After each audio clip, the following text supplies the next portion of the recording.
Hi, my name is Keith Sylvester, and many of you know me or may remember me.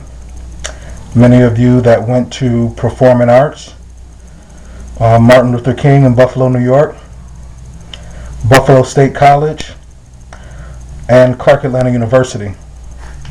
Some of you may also know me from prison or from hanging out in the clubs or the streets. I would like to talk to you for a few things. Some things may relate to you as an individual, and some things may not relate to you, but they may be helpful to you in the future or someone that you know. I want to start off with children. It's interesting. Someone had put a comment on my page making a comment about different issues that they go through with their family and their children. And me, I'm 39 years old at this time. Many people tell me I don't look like it. I don't get really happy when they tell me that because I look at it like this. What difference does it make how we look? A person can look like they're 25 and be 50, but it really doesn't matter. And why it doesn't matter is because, we're all one day or one night, we're all going to die. We're all going to leave this world and the ones that we love. All of us. It doesn't matter how much we accomplish. It doesn't matter how much we don't accomplish. But back to the issue. People were talking about their children and different things like that.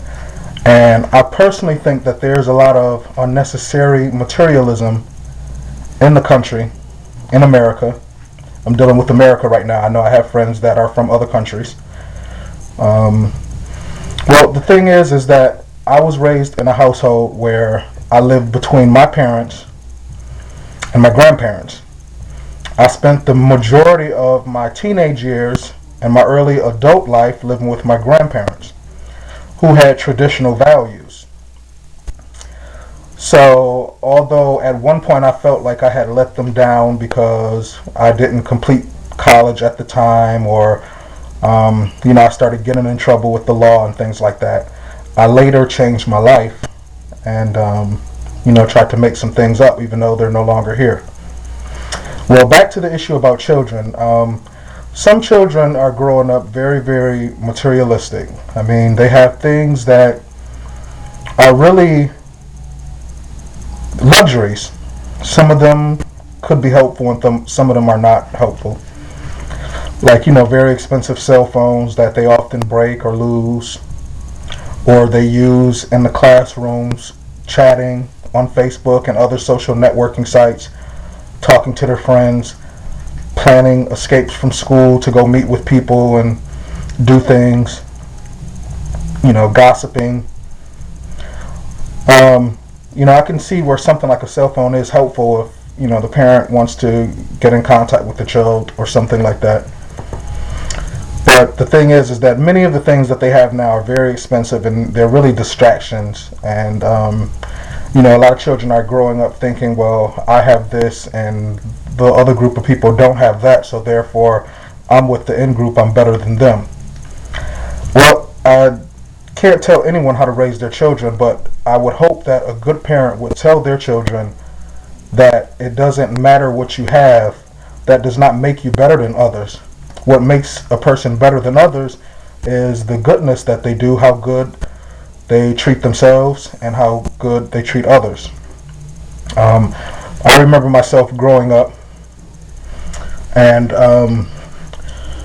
in high school and in grade school at Martin Luther King, it was very, very hard because a lot of the children would tease me.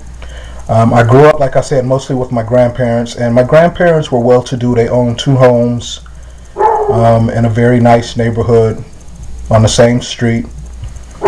But my grandparents and my parents didn't believe in wasting money on fads and things that make other people and companies rich who don't really care about me or don't care about you and your children.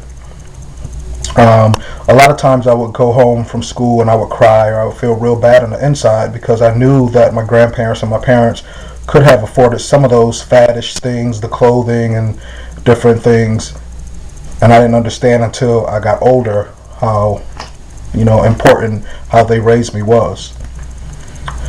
So with that said, I just hope that parents will take time to teach their children and grandchildren, for that matter, traditional values. The other issue I want to talk to you about is Michael Jackson. Even though he has passed away now, may he rest in peace. I think about some of the times when he would be on TV and he would cry and be really sad and depressed because he didn't have children, and also because of how his childhood was, how he was abused by people that he felt abused him, or a person that he felt abused him. And I can relate to that. And a lot of people used to laugh at him and make fun of him, and because I guess we all saw Mike as being a little strange or a little feminine or whatever. But now that I think about it, it's really, really sad, just how people treat and do each other. And it's really important that we try to be good to each other. And I know many of you know this, but apparently a lot of people's children and grandchildren don't know this. But some people, they go out and they do different things and fornicate. I'm not saying that I have never fornicated or did anything that normal or so-called normal people do, but I guess I've been lucky and I've been blessed. It could be part of some of the things that I prayed and asked God for when I was younger, and pretty much just about everything that I asked God for, I've always gotten, pretty much, at one point or another. Just pretty much about everything, no matter what it was, I pretty much got it. So with that said, just with the rest of our lives that we're going to be here, whether we live for a long period of time or a short period of time, let's try to be better people and try to do things to help the children become better people, so our country can have a good future and the world can have a better future. And with that said, I'd like to say that I love you all. I wish God to bless you for the goodness that you do, that you have done, and the goodness that you will do. Goodbye.